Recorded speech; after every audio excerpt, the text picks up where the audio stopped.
Klay's going to start when he comes back. I'm not going to, mess around and bring him off the bench for a period of time.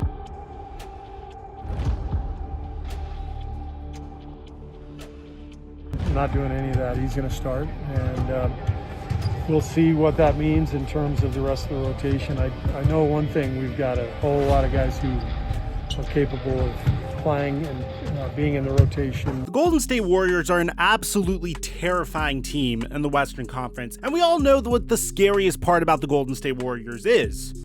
Come on. You know what it is. Now, currently at the time that we're making this video, this is right before they take on the Miami Heat. They're number 1 in the Western Conference. They could easily dip down to number 2. But the one thing that could absolutely change the game for the Golden State Warriors and even make them even better than what they are, which bear in mind, they are the number 1 team in the NBA without one of their Hall of Fame guards already, is, well, their Hall of Fame guard returning. So before we get to the content, we're giving away $500 to a subscriber that turns on our notifications on this channel. In addition to that, we're giving away $500 to one of our followers on Instagram when we get to 50K followers on Instagram. Now that we get all that out of the way, cue the intro.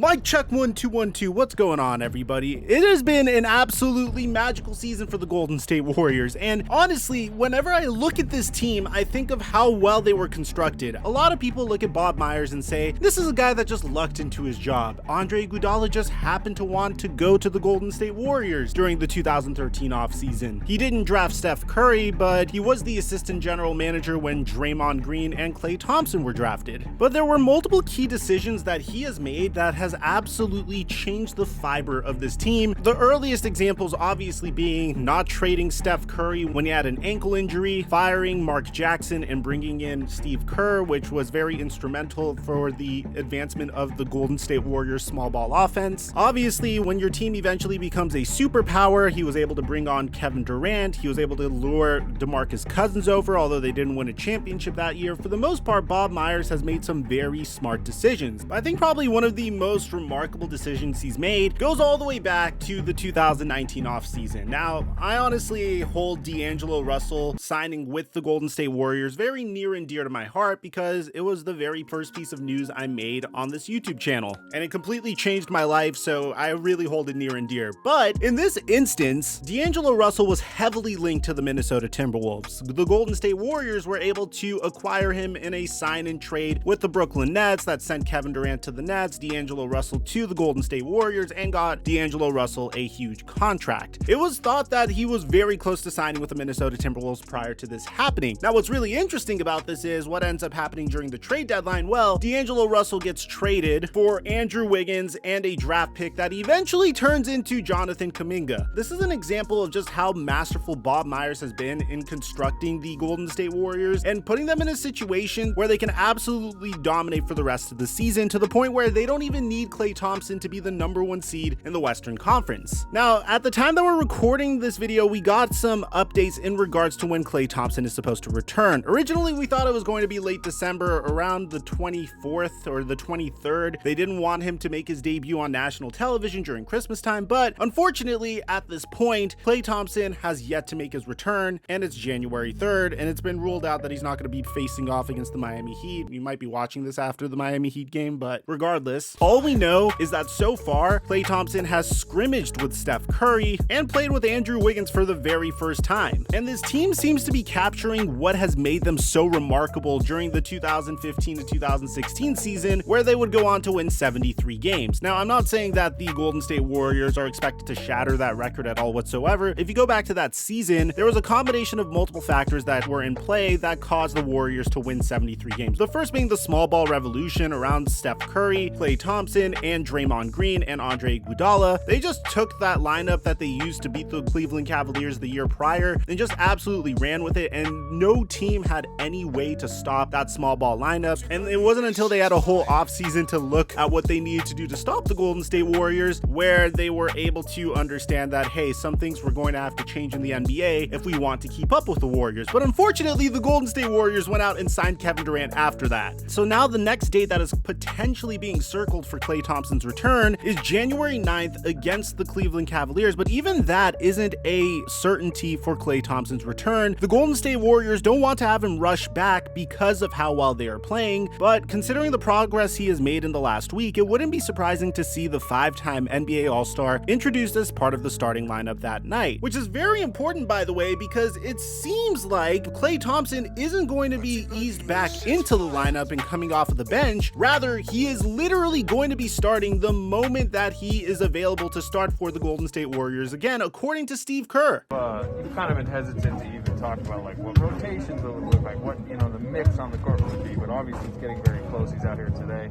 Are you starting to think like what that lineup would look like? Yeah, I am starting to think about that. Klay's going to start when he comes back.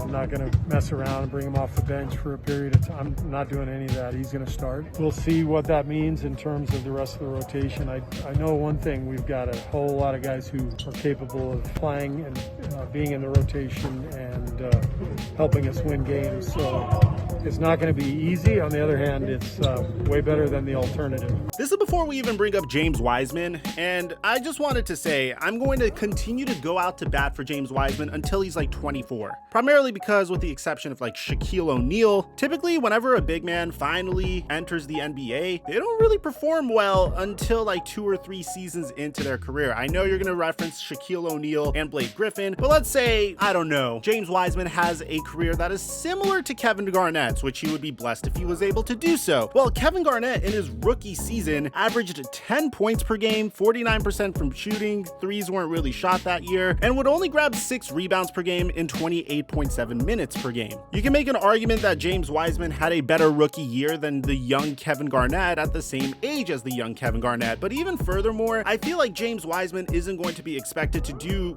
nearly the things that the big ticket, which, by the way, James Wiseman's Instagram handle is literally called The Big Ticket, so irony, I think. He's just going to be asked to fill a role for the Golden State Warriors, and that role might be coming off of the bench or starting games depending on whether the Golden State Warriors want to start with a small ball lineup with Draymond Green at center, or if they want to have a more traditional lineup with James Wiseman playing the center position. And if he is able to develop into the defensive player that the Golden State Warriors were hoping he can, with the ability to step back and convert at least 32% of his threes, then the Golden State Warriors are going to be golden.